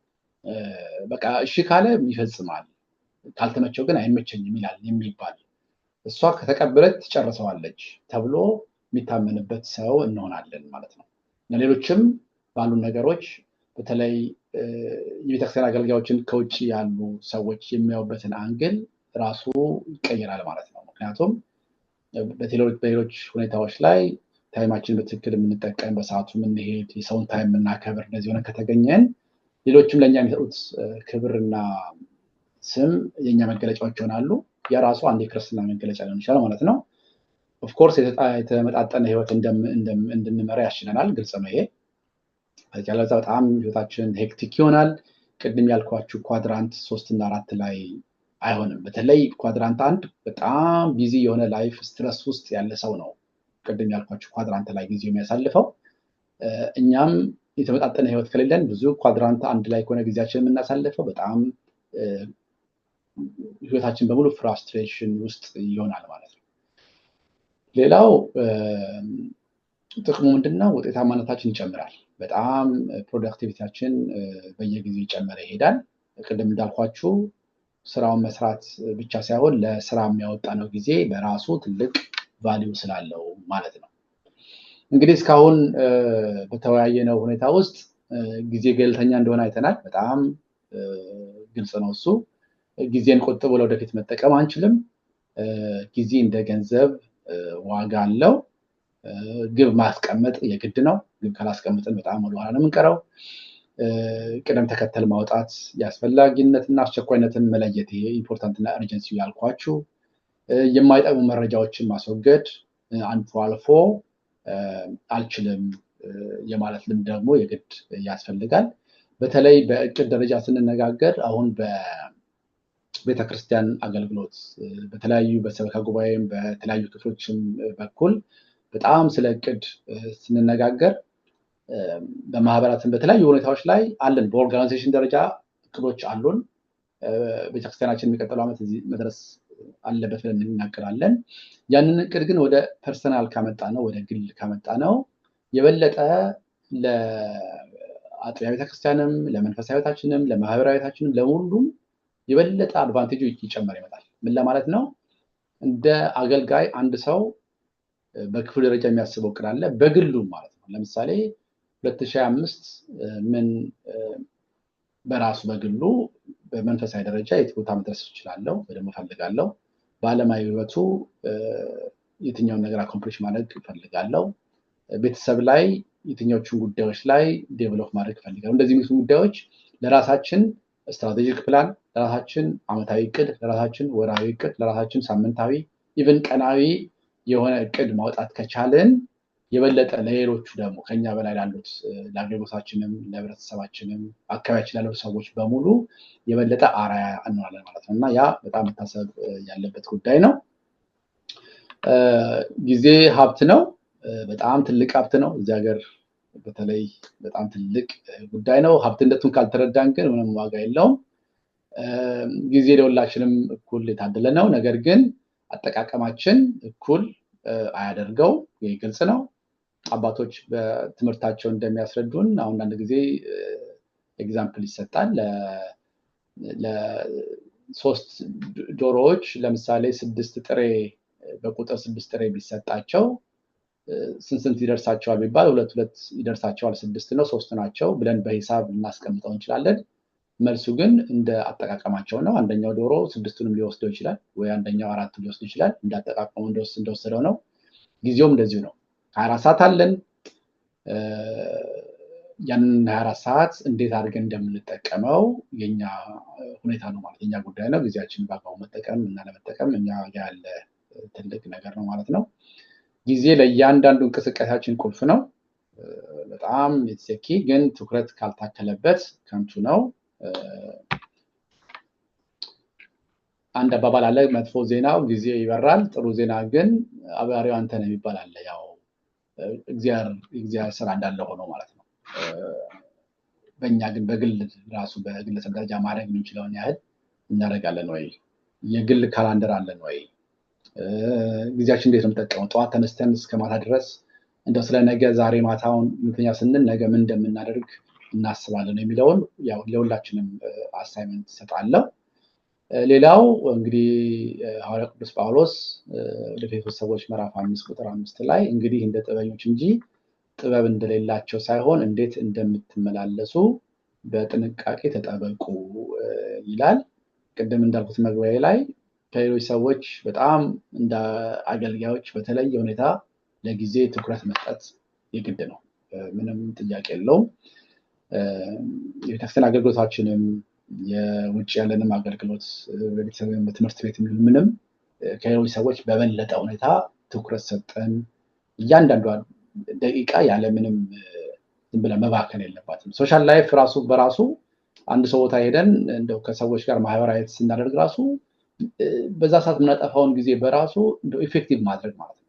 ምንድነው እንደው አጠገባችን ካለ ሰው ጋር እኮ ራሱ ቁጭ ብሎ በተወሰነ ደቂቃ ማውራት ያ ሰው ምን አይነት ችግር እንዳለበት ወይ ደግሞ የሚያካፍለው ነገር ምን እንደሆነ አናውቀውም። ግን ቁጭ ብለን ወይ ከምንም ሰው ጋር ሳናወራ ያንን ማህበራዊ ጊዜ ራሱ ሳንጠቀምበት ከምንመጣ እንደው አጠገባችን ያለውን ሰው በተወሰነ መልኩ ችግርም ካለበት አጽናንተን እኛም ደግሞ በኢንፎርሜሽን እጦት ምክንያት ብዙ ርቀት የሚያስኬደንን ጉዳይ በአጭር ጊዜ ውስጥ ኢንፎርሜሽን የምናገኝበት ጉዳይ ካለ መንፈሳዊ ውይይቶችን ደግሞ ካሉ ያችን ደቂቃ የምንወያይበት እንደው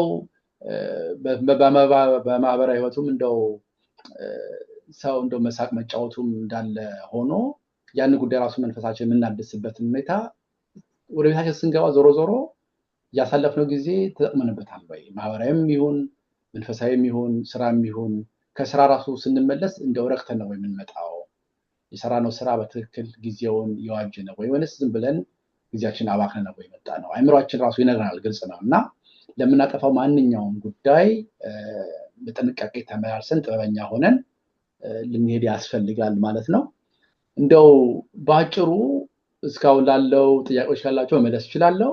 ከሌላችሁ ግን እንደው እስቲ ለኛም ለውይይት እንዲሆነን አንድ 10 ደቂቃ በእውነቱ እንደው ስለ ጊዜ ስናወራ ባህላችን ለጊዜ አጠቃቀማችን ተጽዕኖ አለ ወይ? ቅድም ያልኳቸው ነገሮች እሱን ላይ አንዳንድ በቤተሰብ በጓደኛ ቤተክርስቲያን እንዴት እንጠቀምበት እንደው አንዳንድ የግል ልምድ ካላችሁ አንዳንዴ እንደምታውቁት ለስራ ቦታ የምንሰጠው ጊዜ ወይንም የጊዜ ክብር አለ።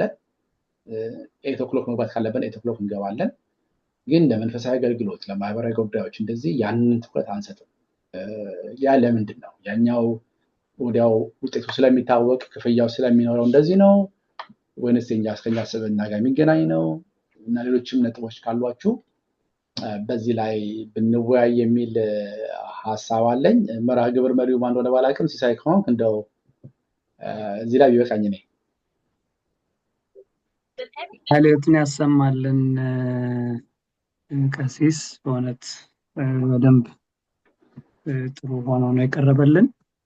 እንግዲህ በቀረቡት መወያ ነጥቦች ላይ ሀሳብ መስጠት እንችላለን። አንድ 15 ደቂቃ አለን። ሰዓቱን ብትጠቀሙት።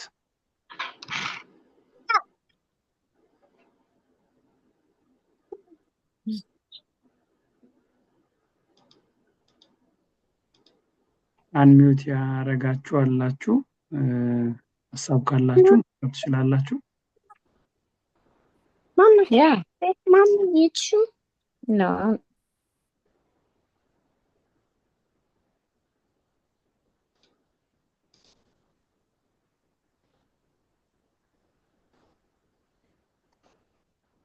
እሺ ሀሳብ ካላችሁ አሁን የመጀመሪያውን አሁን ለምሳሌ ባህላችን ተጽዕኖ አለው ወይ የሚለውን እኛንን እንደዛ የምናደርገው ወይስ ራሱ እንደው በቃ እንደ ይዘን የመጣነው ጉዳይ ነው የሚለው ላይ ሶስተኛው በጣም ወሳኝ ነው። ብዙ ጊዜ የምንሰጠው ክብር በየጊዜው ይለያያል እና ምንድነው ሪዝኑ አላችሁ? ሳሚና ሳሚና ያው ሳሚ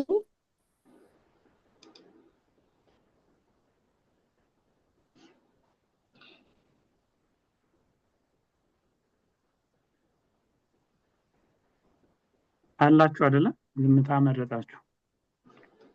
ባህላችን በጊዜ አጠቃቀማችን ላይ ያለው ተጽዕኖ የለም? አንሳት ይፈልግ ሰው በዚህ ላይ?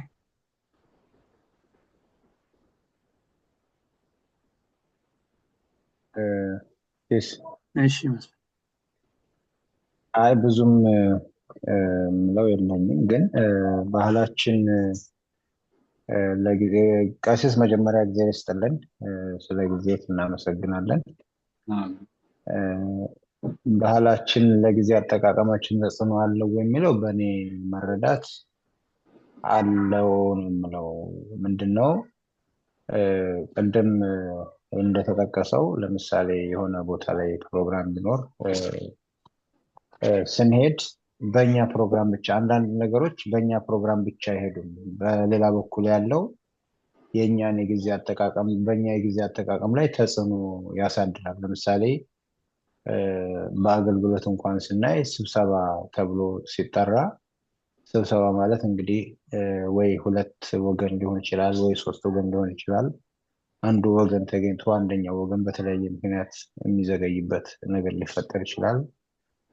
ወይም ደግሞ ራሱ የጊዜው የጉዳዩ ባለቤት የሆነ ሰው ሳይገኝ ይችላል እና በዛዛ ምክንያት ባህላችን ያው በባህላችን ያው ምንድነው ያበሻ ቀጠሮ የሚባል ከነተራቱ ያበሻ ቀጠሮ የሚባል ነገር አለና በዛ ምክንያት ባህላችን በጊዜ አጠቃቀማችን ላይ ተጽዕኖ ያሳደረብን ይመስለናል። ምክንያቱም ሁልጊዜ ገና ነው ወይም ደግሞ እንደርሳለን ብለን ነው የምናደርገውን ነገር ሁሉ ስናስብ ወይም ስንሰራም ልንሰራ ስናስብም አይ እንደርሳለን ብለን ነው። መንገድ ላይ የሚፈጠረ ለምሳሌ ቤተክርስቲያን ለስብሰባ ለመሄድ 30 ደቂቃ ከሆነ የቀረኝ መንገዱ 25 ደቂቃ የሚወስድ ከሆነ አሁን ማስበው እኔ በቃ ያችን መንገዷን ብቻ መድረሴን ነው እንጂ ከዚህ ያለውን ርቀትና ያለኝን ሰዓት ነው ማለት መሀል ላይ የሚፈጠረውን ነገር ስለ ኮንሲደር አላስገባውም ማለት ነውና ይሄ ችግር ያለው። ስለዚህ አጠቃላይ ባህላችን ለጊዜ አጠቃቀማችን ተጽዕኖ አለው ወይ ለሚለው በግሌ አለው ባይ ነኝ። ያው የተለያዩ እንደ እንትኑ ዝርዝሩ ይለያያል እንደ ጊዜው እንደምንጠቀምበት አይነት ሁኔታ ማለት ነውና ተጽዕኖ 50% ዴፊኒትሊ ያለው ብዬ ነው የማስበው። እሺ ዜሮ ይስጥልን። ሌላው አንዳንድ ቦታ የምሰማው ምንድነው ለምሳሌ ግሩፕ ቴክስት ላይ እንደዚህ ብዙ ጊዜ ይታያል እንደምታውቁት። ለምሳሌ ስብሰባ ለአንድ ክፍል ኃላፊ በዚህ ቀን ስብሰባ ነው ወይ ደግሞ በዚህ ስብሰባ አለን ብሎ ሲጠራ በቤተክርስቲያን አካባቢ በተለይ በጣም እንደማንችል እያወቅነው ወይ ደግሞ እዛ ሰዓት ሌላ ፕሮግራም እንዳለን እያወቅነው ሁለት ነገሮች ወደኋላ ያስቀረኛ ሌሎችን ሰዎች ዲስከሬጅ ላለማድረግ ባልመልስ እንዳለን ወይ ደግሞ ኢቭን ጠሪውን ራሱ አልችልም ማለት በጣም ይከብደንና እንደማንችል እያወቅነው አንናገርም። ከዛ በኋላ ልክ እንደኛው ሌሎች 3-4 ሰዎች እንደዛ ካሰቡ መጨረሻ ላይ ሜቢ ከ6 ሰዎች 2 ሰዎች ይገኛሉ ወይ ስብሰባ አይካሄድም እንደዚህ ማለት ነው። እና የሆነ ውይይት ላይ ሰማሁት ምንድነው በቃ ከራሳችን ብንጀምር ለምሳሌ የማንችለው ከሆነ በዚህ ጉዳይ ላይ ወይ ደግሞ በዚህ ሰዓት አይመቸኝም አልመጣም ለዛው ለሰውየው ሊሆን ይችላል። በትክክል ደግሞ አርፍደንም ከሆነ ደግሞ 30 ደቂቃ አረፍዳለሁ። ብዙ ጊዜ የምንቸገርበት ነገር ነው። ግን 1 2 3 ከጀመርነው በኋላ አንደኛ ባህላችን ይሆናል ምንድነው ጸባያችን ይሆናል ማለት ነው። ወዲያው ወደ ያንን ነገር ለመመለስ ትክክለኛው ጊዜያችን ለመናገር ምንችል ከሆነ እችላለሁ ማንችል ከሆነ አልችልም የሚለው ጸባይ በጣም የኛ እየሆነ ይመጣና የዛን ጊዜ ሰዎች በምን ይወስዳሉ ስብሰባ ተጠርቶ እችላለሁ ካልን በቃ እንደምንችል ያውቃሉ እንደምንመጣ ነው የሚያውቁት ማለት ነው። ካልቻል እንደምንናገር ስለሚያውቁ ማለት ነው። ከዛ በኋላ ይለምዳሉ ማለት ነው።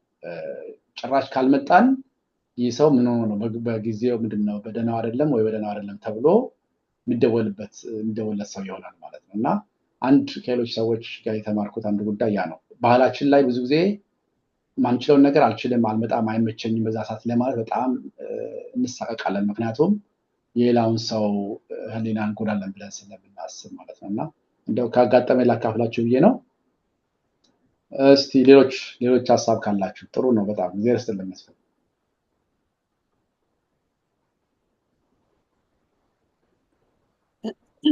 እሺ እንደምን አመሻችሁ። እና ቀሲስ በጣም እግዚአብሔር ይስጥልን ጊዜውን ለዚህ ስለሰጡ በጣም እናመሰግናለን። እኔ አንድ ፖይንት በተነጋገርነው ላይ ማለት ነው ጊዜ አጠቃቀም ኢምፖርታንት ፖይንቶች ብለን ያነሳ ነው። ለምሳሌ ፕራዮሪታይዜሽን የሚባል ነገር አለ አይደል? ምን መቼ ማድረግ እንዳለብን ማወቅ and then also ደግሞ ሌላ የተነሳ ፖይንት አለ which is like urgent and important የሚባለው ነገር እና I think በእኛ ካልቸር ሁላችንም የራሳችንን what's important what's urgent የሚባለውን ነገር ብዙ ጊዜ ዲፋይን አናረግም። as a society ነገር ነው የምናስበው። so እሱ I think እሱ ኢምፓክት አለው ብዬ አስባለሁኝ ተጽዕኖ አለው እኛ ላይ። ሁለተኛ ደግሞ the same thing like prioritization የተባለው point individually prioritize ለማድረግ ትንሽ ይከብዳል በእኛ ሶሳይቲ ውስጥ ማለት ነው። so I think እነሱ ነገሮች ትንሽ የጊዜ አጠቃቀማችንን ለራሳችን ከስተማይዝ እንዳናረገው እና በራሳችን ማሰብ እንዳንችል ያደርገናል። በጣም ጥሩ ነጥብ ነው። እውነት ነው። በጣም ያለው በባህል ደረጃ ለምሳሌ እንዳልሹ ነው የሆነ ቦታ 3-4 ቦታ ጥሪ ቢኖርብን በቃ ሁሉንም ላለማስቀየም የግድ ማድረግ ያለብን ከባህል ደረጃ ስንመለከተው በቃ እንደው ያለ ጉዳይ እንደሆነ ግልጽ ነው። አንድ ማወቅ ያለብን ጉዳይ ከቀጥታ ከኛ ግብ ጋር የሚገናኝ ግብ ጋር ሴንስ ቫልዩ የምንሰጣቸው ጉዳዮች ላይ ወይም ማድረግ ያለብን ወይም የምንችለውን ነገር ብቻ ፕራይድ ሰጥተን ማድረግ ካልተለማመድን እነዛ ነገሮች የሚያቆሙ አይደሉም። ግልጽ ነው። ዞሮ ዞሮ ችግሩ ምንድነው? በጣም ይሄድና በጣም በተለይ ስትሬች አድርገን በጣም ከምንችለው በላይ ከሄድን በርናውት እናደርጋለን። ከዛም አይደለም 4-3 ቦታ ለመሄድ አንድ ቦታ የምንሄድበት አቅም የምናጣበት ጊዜ ሊሆን ይችላል እና ፕራዮሪቲ ካደረግን ከኛ ግብ ጋር የሚገናኙ ነገሮች ላይ የግድ ነው። ማህበራዊ ጉዳዮች በጣም ቅድም እንዳልሹ በማህበራዊ ደረጃ ወይ ደግሞ እንደው በማስ አንዳንድ ጊዜ የሚታሰቡ ጉዳዮች በጣም አፌክት ያደርጉናል። ከዛ ውስጥ ግን በተወሰነ መልኩ መውጣት እንዳለብን ይሰማኛል። ያለበለዚያ በተለይ ባለንበት ሀገር ማለት ነው። ይሄ ግን ዲተርሚን የሚደረገው አሁንም ቢሆን በማህበር ደረጃ ወይ ደግሞ በግሩፕ ደረጃ እንደዚህ ሳይሆን በግለሰብ ደረጃ ነው። ዛሬም አሁን የተወያየነው አንዱ እሱ ነው። ለምሳሌ አንድ ሰው በሚቀጥሉት 1 ወራት ውስጥ ምን ማድረግ እንዳለበት ፕሮግራም ካለው አንዳንድ ጊዜ ራሱ በሆነ ውይይት የሰማሁት ምንድነው ለልጆቻቸው ቤተሰብ ያላቸው ልጆች ያሏቸው ማለት ነው ለልጆቻቸው በጣም ኢምፖርታንት የሆነ ቀጠሮ በትምህርት ቤትም በምንም ይዘው ያ ጉዳይ ለልጆቻቸው በጣም ኢምፖርታንት ነው። በዛ ሰዓት ያ ወላጅ ልጁን እዛ ቦታ ላይ ማድረስ አለበት ወይም ስራውን መተግበር አለበት። ነገር ግን የተለያዩ ማህበራዊ ጉዳዮች በተለይ ግለሰቡን የሚመለከቱ ሆነው የልጆቹን ጊዜ ወደዛ ወስዶ ቅድም ያልሽውን በትክክል ወደ ግቡ እንዳይሄድ የሚያደርጉበት ሲቹዌሽኖች ይፈጠራሉ። የዛን ጊዜ ልጆች at the end of the day ያ አኮሙሌት ሲያደርግ ብዙ ጊዜ ከወላጆች ያለው ኢንተራክሽን ላይ ኮሚኒኬሽን ላይ ችግር የሚፈጠረው እንደዚህ አይነት ነገሮች ነው ማለት ነው። እና ብዙ ነገሮች ሊፈጠሩ ይችላሉ ማህበራዊ ጉዳይ ላይ፣ ግን ታይም ማኔጅመንታችን ከራሳችን ነው ጀምረው ቤተሰብ ላይ መንፈሳዊ ህይወታችን ላይ። ከዛ በኋላ ግን ትርፍ ጊዜ ከሌለን ወይም ደግሞ ኖርማሊ ስኬጁል ካደረግነው አንዳንድ ጊዜ ከ2 ሳምንት ከ3 ሳምንት በፊት ጥሪ ደርሶን ከ2 ቀን በፊት የደረሰን ጥሪ ደግሞ በጣም ለኛ ከባድ አድርገን ላይ እንችላለን። ግን ኦልሬዲ ቡክድ ከሆነ ቡክድ ነን ማለት ነው። በዛ አይነት ሜንታሊቲ ካልሄድን ነገሮችን ሁሉንም ለማስተሰት ስለማንችል ማለት ነው። እና በጣም ትልቅ ነጥብ ነው ያነሳሽው፣ ግን የኛ ውሳኔ ነው። ስቲል ማድረግ ምንችል ይመስለኛል። በእኔ ሌሎችም ውይይቶች ላይ እንደዛ ተገንዝቤያለሁ ለማለት ነው። እግዚአብሔር ይስጥልን። ክርስቲያን ከሲስ አንድ 2 ነጥብ ለመጨመር በተለይ መጨረሻ ላይ ባነሱት ጥያቄ ላይ ለምንድነው ስራችን ላይ መስሪያ ቤታችን ላይ ያው ሲሪየስ ነን፣ ሁላችንም ሰዓታችንን አክብረን እንገኛለን፣ እንሰራለን። ነገር ግን ሌሎች ጉዳዮች ላይ ማህበራዊ ህይወት ወይም መንፈሳዊ አገልግሎት ላይ ግን ተመሳሳይ አይነት ኮሚትመንት እና የለንም የሚለው አይ ቲንክ ትልቁ ምክንያት ቅድም በመጀመሪያ ላይ ያነሱት የጊዜን ጉዳይና የመረዳትና ያለ መረዳት ይመስለኛል። ምክንያቱም በስራ ቦታ ያለንን ጉዳይ ብዙ ሰው የጊዜን ቫልዩ ከሚረዳበት ነገር ይልቅ ገንዘብን የሚረዳበት ቫልዩ የበለጠ ዋጋ ይሰጣል የሚል እምነት አለኝ። ምክንያቱም በህይወቱ ዴይ ቱ ዴይ አክቲቪቲ ውስጥ ቀጥታ ኢምፓክት ያለው ስለሆነ ቀጥታ ከገንዘብ ጋር የበለጠ ለገንዘብ የምንሰጠው ቫልዩ ትልቅ ነው። ነገር ግን ጊዜ በራሱ ገንዘብ ነው የሚለውን በአግባቡ አለመረዳት የምናባክናቸው ጊዜዎች የኛን ብቻ ሳይሆን የሌሎች ሰዎችንም ጊዜ የምናባክነውን ታይም ዋጋ ለመስጠት የሚመጣ ሐሳቤ ነው ብዬ አስባለሁ። ብዙ ጊዜ መስሪያ ቤት አለቃችን 1 ደቂቃ ያረፈደ ሰው ሲኖር ምን ይላል?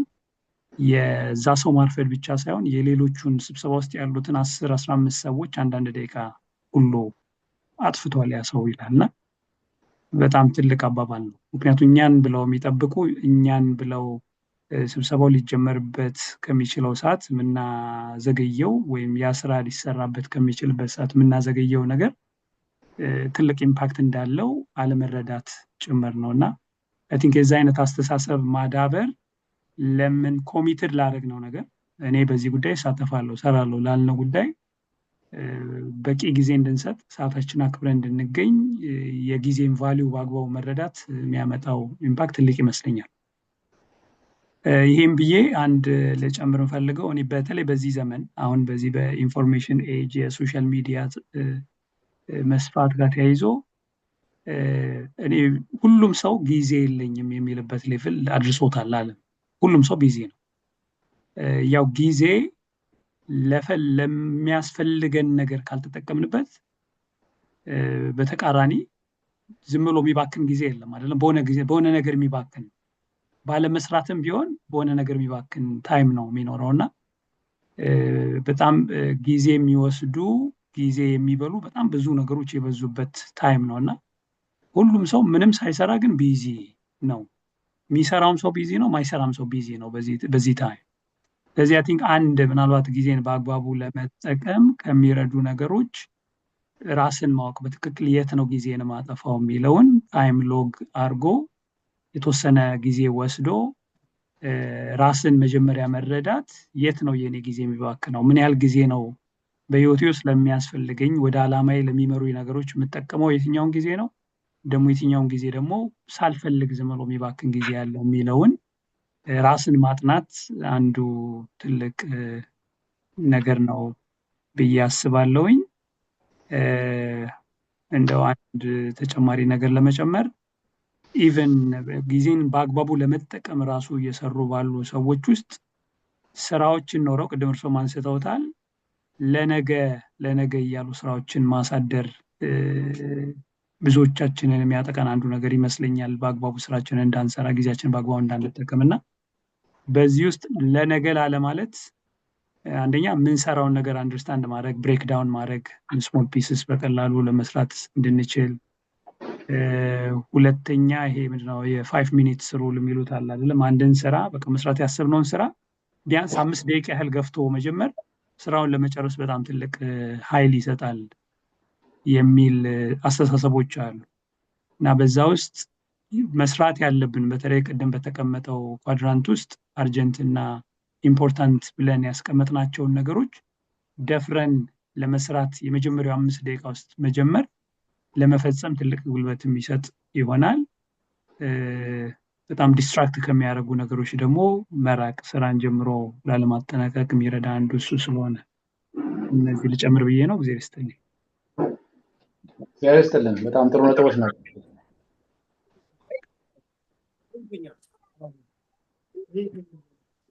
ሌላ እንደምናመሻችሁ እግዚአብሔር ይመስገን። እግዚአብሔር ይስጥልን።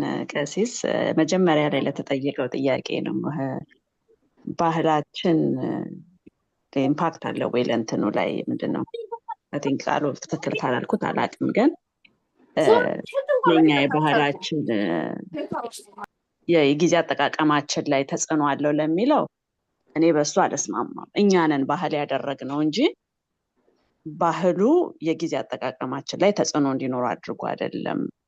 እያንዳንዳችን ኢንዲቪጁዋል ኖርም አድርገናል። ማርፈር ትክክል ነው። እንደውም በታይም የሚመጣ ሰው እንትን እንዳልሆነና ያንን እኛ እንደውም እንደ ህብረተሰብም መቀየር ያለብን ነገር ነው። ምክንያቱም በጣም ርቀን ከመሄዳችን የተነሳ ሰርግና ግራጁዌሽን የውጭ ዜጋ እንኳን ስንጠራ ለነሱ ሌላ ሰዓት ለአበሻው ሌላ ሰዓት እስከማተም የደረስን ሰዎች ነን። እኛ ከምንስተካከል ይልቅ የአበሻ ሰዓት 2 ሰዓት አርፍዶ የዛኛው ሰዓት ግን በሰዓት ስኪል ድረስ የማተምና እያንዳንዳችን ይሄን ነገር ከኢንዲቪጁዋል ከዛ ደግሞ እንደ ቤተሰብ አድርገን እንትን የምንለው ነው ልንቀይረው የምንችለው ማለት ነው። ምክንያቱም በሰዓት መድረስ ከሆነ ባለቤቱ በሰዓቱ ሬዲ መሆን አይመጡም ብሎ ከማሰብ ሬዲ ሆኖ የመጡትን አስተናግዶ በጨረሰ ሰዓት መጨረስ አንዱ ቢጀምር ልክ አሁን እንደዚህ እንደተከተል ነው ያኛውን ደግሞ ሪቨርስ ማድረግ እንችላለን ብዬ አስባለሁ እና እያንዳንዳችን በባህሉን ለማበላሸት ተጽዕኖ አድርገናል ብዬ አስባለሁ። እግዚአብሔር ይስጥ። እግዚአብሔር ይስጥልን።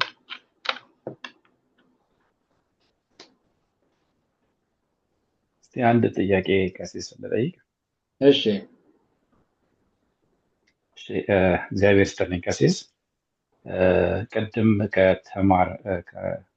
ከጠቀሱት ፖይንቶች መካከል ላይ አጀስትመንት የሚል አለ።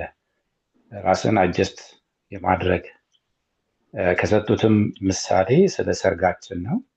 የኛ የሰርግ ባህል ሌት እንሆናለን። ኮንትራዲክት አያደርግም ወይ? አሁን አንዱ የባህላችን አይ ቲንክ እሱን ፒክ ያደረግን ስለሚመስለኝ ነው። አንድ ሰብሳቢ ሌት የሚሆን ከሆነ ተሰብሳቢ በሚቀጥለው ያው እሱ ሌት ስለሚሆን ራስን አጀስት አድርጎ ይሄዳል። እንደዛ እያለ ይቀጥላል፣ ባህል ይሆናል። እና ይሄንን እንዴት ነው እስቲ ክሊር ያርጉልኝ ብዬ ነው። አመሰግናለሁ። እሺ እግዚአብሔር ይስጥልኝ። ቅድም ያልኩት ጥሩ ነጥብ ያውን ያነሳው ምንድነው እኛ ኮንትሮል ማናረጋቸው ጉዳዮች ላይ ማይንድ ሴታችንን ማስተካከል ምን ማለት ነው? ለምሳሌ ሰርግ ስንጠራ ጠሪዎቹ ወይንም ሙሽሮቹ በዚህ ሰዓት መግባት አለባቸው ብለን እናስገዳቸው አንችልም። ከኛ ኮንትሮል ውጪ ናቸው። በዛን ጊዜ ማይንድ ሴታችንን ማስተካከል ማለት በቃ በጊዜ ሄዳለው ግን ከ2 ሰዓት በኋላ ነው የሚመጡት። ቢመጡም ውስጣችን እንዳይጎዳ ራሳችንን ሴት አድርገን መሄድ ማለት ነው። አጀስት ማድረግ ራሳችንን ማለት ነው። በጣም ደግሞ ሰርግ ተሰነው ደግሞ ለምሳሌ በየ6 ወሩ የሆነ ሰው ጥሪ ይጠራል ብላችሁ ቤታቸው እና ዝክር አለ። ሁሌ 12 ሰዓት ነው ጥሪ የሚሄደው። ሁሌ እናንተ 12 ሰዓት በየዓመቱ ትሄዳላችሁ። ግን ፕሮግራሙ የሚጀምረው ሁሌ 2 ሰዓት ነው እና ከ2 ሰዓት በኋላ ነው ሁሌ የሚጀምረው። እናንተ 1-2 ዓመት 12 ሄዳችሁ ከዛ ከ2 ሰዓት ከዛ አጀስትመንት የሚሆነው የሚችለው በቃ የቤቱ ባህል 12 ይባላል እንጂ 2 ነው የሚጀምሩት። ስለዚህ 2 ሰዓታችሁን ለምን ታጠፋላችሁ? በዛ የሚሄዱ ከሆነ እነሱ ማለት ነው ሁልጊዜ ኮንሲስተንት ከሆነ ማለት ነው። ነገር ግን እኛ ኮንትሮል የምናደርገው ከሆነ ለምሳሌ የአገልግሎት ስብሰባ የሰበካ ጉባኤ ወይ ደግሞ ያን የአገልግሎት ክፍል ስብሰባ ሆኖ እኛ ሰብሳቢ፣ ጸሐፊ፣ የክፍል አባል 7-6 5-6 የሚሰባሰብበት ከሆነ አትሊስት ኮንትሮል ሊኖረን ይችላል። አንድ ስብሰባ ላይ ቁጭ ብለን ስንወያይ እስቲ ከሚቀጥለው ጀምሮ በሰዓቱ እንገኝ፣ እኔ በሰዓት ይገኛለሁ፣ እስቲ ቃል እንግባ፣ እንደዚህ ምንድነው የሚያስቸግረን ተባብለን ግን ኮንትሮል የምናደርግበት አትሞስፌር ላይ ታይም ማኔጅመንታችን እናስተካክል እንችላለን። ከኛ ውጭ ለሆኑ ጉዳዮች ግን እንደ አስፈላጊነቱ አጀስት ማድረግ ግድ ሊሆን ይችላል እና ፍራስትሬት እንዳናደርግ። ያ ነው ግልጽ ከሆነ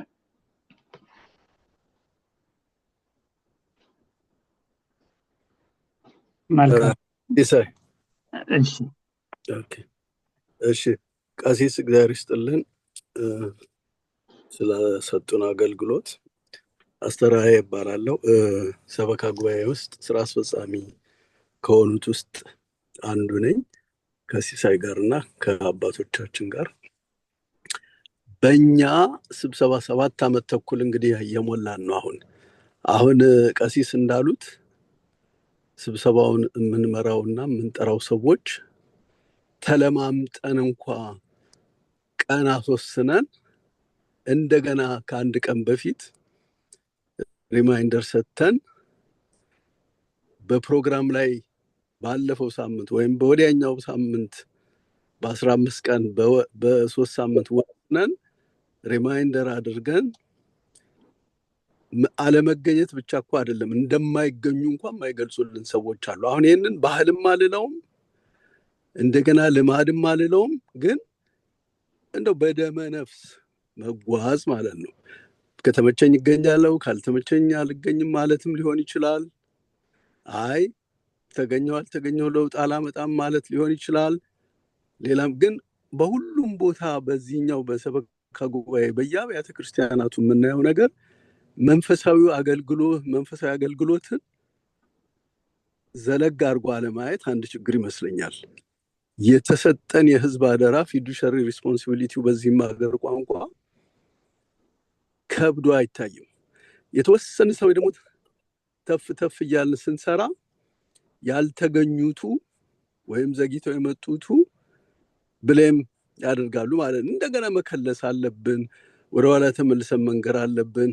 ከዛ የተወሰነ ውሳኔ ደግሞ ለማስቀልበስ ሌላ ችግር ይመጣል እና የሰዓት አለማክበር እንዲሁ በዋዛ በልማድ በግዴለሽነት የምናየው ብቻ ሳይሆን የቤተ ክርስቲያንን አገልግሎት ክፉኛ የሚጎዳ አካሄድ ነው። ባህልም አልለውም ልማድም አልለውም፣ ግን መንፈሳዊ አገልግሎት እንደ አስራት እንደ በኩራት እንደ ግዴታ የህዝብ አደራ እንደመወጣት ባለማዊውም እና ለዋሽንግተን ፖስት ጋለሪ ቮለንቲር ባረግ ለቀይ መስቀል ቮለንቲር ባረግ ኦን ታይም መገኘት አለብኝ፣ ኦን ታይም አገልግሎት መስጠት አለብኝ። አረጋዋለሁ ላልኩት ነገር መንገር አለብኝ። አንድ ጊዜ ያልታሰበ ዌዘር ኢንክሊመንትም ሊሆን ይችላል ሌላም ነገር ብንዘገይ እንኳ ደውለን I will be running late by 5 minutes by 10 minutes የኛ ግን የለም። ስለዚህ ይሄኛው በመንፈሳዊ አገልግሎት ላይ መንቀርፈፍ አለመገኘት የሚመሩትን ሰዎች እንዳለማክበር ይሆንና ግን መልሶ ምን ያደርገዋል? የምንሰጠውን አገልግሎት ይጎዳዋል። እና this is a serious business። የቤተክርስቲያን አገልግሎት ፕሮጀክቶቹ እንዲንቀረፈፉ ያደርጋል። መልሶ ደግሞ ያ በዛ ጉዳይ ላይ በመንቀርፈፍም ባለመገኘትም ማጆሪቲ ቮት ገዢ የሆነ ድምጽ እንዳይገኝ ያደርጋል። ብዙ ስብሰባዎች በከንቱ ይበተናሉ ማለት ነው። እና በምን መልክ ነው መንፈሳዊ አገልግሎት ማለት ከሁሉም ሴኩላር አገልግሎቶች የላቀ ዘለግ ያለ በነፍሳችንም በጎ ጉዞ ውስጥ ቦታ እንዳለው እንዴት ነው ማስረዳት የምንችለው? ያ በእኛ አካባቢ የሌሉት ግን ስራውን እንድናከናውንላቸው የመረጡንን ሰዎች ኃላፊነት በምድራዊ ኃላፊነት በሰማያዊ ደግሞ የምናገለግለው ሀቲ ቤተክርስቲያንን ሆነው ያው ክርስቶስን እንደሆነ በምን መልክ ነው ጥልቅ ውስጣዊ ስሜታችን ሰርጾ ገብቶ ተደላድሎ ታዛዥነትንም አገልግሎትንም ለማምጠቅ የሚያመቸው? እዚህ ላይ ኮመንት ቢያደርጉበት ደስ ይለኛል። ምክንያቱም እርሶም በስፋት ያሉበት ይመስለኛል። በቅዳሴ እንኳን የሚያውቁት ነው። 10 ደቂቃ መዘግየት 5 ደቂቃ መዘግየት በክርስትናው በመደበኛው ቅዳሴ በተለያዩ ነገሮች ላይ ተጽዕኖ ያሳድራል። ያውም ችኩልና ለምድራዊ ሰልፍ በምድራዊ ሰልፍ የተወጠሩ ምዕመናን እንዳይሄዱ እነሱን ለማትጋትም ይረዳልና እዚህ ላይ የሆነ ነገር ቢሉ ደስ ይለኛል። ምክንያቱም በጣም የተፈተንበት ነገር ስለሆነ ብዬ ነው። እግዚአብሔር ይስጥልን። እሺ ሲሳይ። አይ እግዚአብሔር ይስጥልን። ቀሲስ ማጠቃለያ ያርጉት። መልካም። አዎ አይ እውነት ነው። ብዙ ቦታ ያለ ነው። እኔም ባለውበት ደብር የደብሩ ጸሐፊ ነኝ። ሰበካ ጉባኤ ምን ያህል አስቸጋሪ የሰዓት ላይ ያለ ሁኔታ ምን ያህል እንደሆነ ያው ይታወቃል። በዚህ ሁኔታ ግን አሁን ለምሳሌ እኛ ጋር ካደረግነው ልምድ ምንድነው? ቅድም እዚህ ላይ የጠቀስኩት አለ ጊዜ ለጊዜ አጠቃቀም። በቃ ለሚቀጥሉት 2-3 ስብሰባዎች ላይ ቢያንስ 5-10 ደቂቃ ሰጣችሁ ስለ ጊዜ አጠቃቀማችሁ በደንብ መወያየት ማለት ነው። እና ያንን በስርዓቱ የማያከብር ደግሞ ሰው ካለ በደንብ አጀንዳ አድርጋችሁ መወያየት ማለት ነው። ምክንያቱ ምንድነው? እንዴት ከዛ በኋላ ነገሮች በራሳቸው ሊስተካከል ዛሬም ራሱ ለዚህ ለጊዜ አጠቃቀም ውይይት ፈቃደኛ ሆኖ መገኘት በራሱ ከዚህ ስለሚጀምር ማለት ነው። እና ይሄ ሁሉም ቦታ ያለ ነው። እኛ ጋር ግን የተጠቀምንበት ነገር ያ ነው። በደንብ ቁጭ ብለን ተወያየን ምን ያህል ሲሪየስ እንደሆነ ሁላችንም ጊዜ የምናጠፋው ለዛ እንደሆነ ከዛ በኋላ ያው አንድ ሰው ለሰው ያንን ሳያከብር ሲቀር ደግሞ ቁጭ ብለን 5 ደቂቃ 10 ደቂቃ ሰጠን ከስብሰባ ውስጥ ማለት ነው። ከተወሰነ ጊዜ በኋላ ግን ነገሮች ተስተካከሉ መጡ። አሁን ያለው ልምድ ምንድነው? 15 ደቂቃ አረፍዳለሁ 5 ደቂቃ አረፍዳለሁ ከነ ምክንያቱ ማለት ነው። አይመቸኝም ይመቸኛል እና ወዲያው ራሱ አንዳንድ ጊዜ ስብሰባው የሚሰረዝበት ሁኔታ አለ። ምክንያቱም በቃ ቢያንስ አብዛኞቹ የማይመቻቸው ከሆነ ስለሚሰረዝ ቀድመን ሁሉ እናውቀዋለን። በተለይ በአካል ስለሆነ አብዛኛው ጊዜ የምናደርገው ስብሰባ ያንን እንጠቀምበታለን እና በጣም ሲሪየስ የሆነ ዲስከሽን አድርገን ማለት ነው። ስለዚህ እናንተም 2025ን ተጠቅማችሁ እንግዲህ አመቱን የጀመራችሁት ነው። እግዚአብሔርን አጋዥ አድርጋችሁ በደንብ ከአባቶቻችሁ ጋር ብትወያዩ ነገሮች ይስተካከላሉ ብዬ አስባለሁ። እግዚአብሔር ይስጥልኝ ሲስ። እግዚአብሔር ይስጥልን ቀሲስ በእውነት በጣም ረጅም ዕድሜ ይስጥልን። በሚገባ ሁኔታ ጥሩ ነገር ያገኘነው ስለ ጊዜ አጠቃቀም ነበር የዛሬ ውይይታችን። መርሃ ግብራችንን በዚሁ እናጠናቅቃለን። ቀሲስ በጸሎት እርሶ ይዝጉልን። አባታችን ባል መሰለኝ ተቋርጠው እየፈለኳቸው ነበር። በጸሎት ይዝጉልን። ሁላችን በእግዚአብሔር ፊት ለጸሎት እንነሳ። እሺ በስመ አብ ወወልድ ወመንፈስ ቅዱስ አሐዱ አምላክ። እግዚአብሔር አምላካችን ሆይ ይህችን ቀን ባርከህ ቀድሰህ እንድንወያይ ስለፈቀድክልን ስለ አገልግሎታችን እንድንመካከር ጊዜውን ሰዓቱን ስለሰጠህ እናመሰግንሃለን። አምላካችን እግዚአብሔር ሆይ ቀኑን በሰላም እንደዋልከን በሰላም አሳድረን ከጻድቁ ከአቡነ ተክለ ሃይማኖት ረድኤት በረከት አሳትፈን የነገ ሰው እንድትለን ቅዱስ ስምን እያንጠራለን። አባታችን ሆይ በሰማያት የምትኖር ስምህ ይቀደስ፣ መንግስትህ ትምጣ፣ ፈቃድ በሰማይ እንደሆነች እንዲሁም በምድር ትሁን። የዕለት እንጀራችንን ስጠን ዛሬ፣ በደላችንን ይቅር በለን እኛም የበደሉንን ይቅር እንደምንል፣ አቤት ወደ ፈተና አታግባን ከክፉ ሁሉ አድነን እንጂ መንግስት ያንተ ናትና ኃይል፣ ክብር፣ ምስጋና ለዘላለሙ አሜን።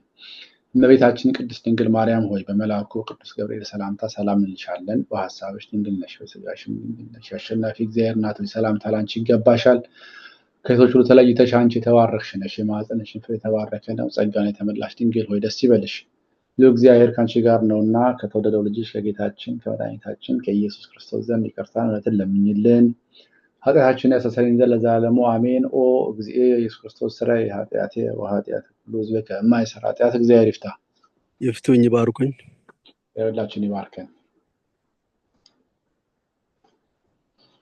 ሰላም ደሩ። እሺ ሁላችሁም በሰላም ደሩ። አሜን።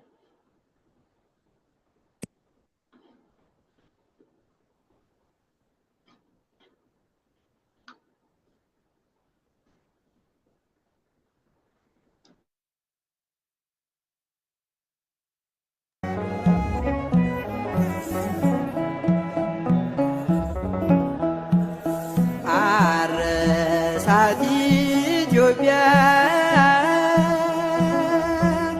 በዕርፈ መስቀል አባ ተክለ ሃይማኖት ሰባኪ ወንጌል የእግዚአብሔር ሰው ነው ተወዳጅ በሰማይ የተረማመደ በጽድቅ አደባባይ አረሳት ኢትዮጵያ በዕርፈ መስቀል አባ ተክለ ሃይማኖት ሰባኪ ወንጌል የእግዚአብሔር ሰው ነው ተወዳጅ በሰማይ የተረማመደ በጽድቅ አደባባይ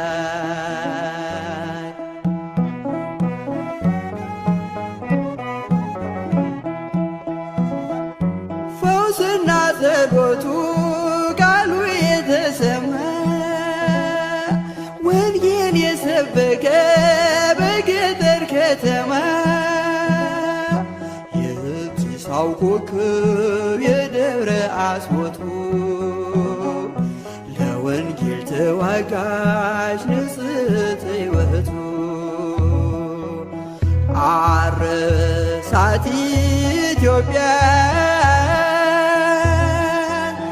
በዕርፈ መስቀል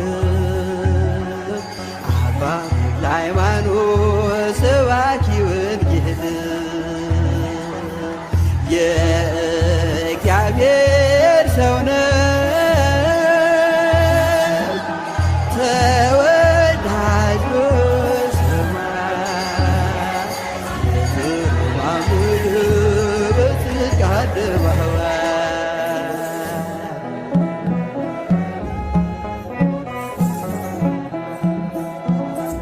ፋናው እስከ ዛሬ ሲያበራ የኖረው የጢሳው አባ ፍስሐ ጽዮን ለእግዚአብሔር እናቱ ማኅፀነ ብሩክ ወለደች ኮከብን ሲኦልን የሚያውቅ አረሳት ኢትዮጵያ በዕርፈ መስቀል አባ ተክለ ሃይማኖት ሰባኪ ወንጌል የእግዚአብሔር ሰው ነው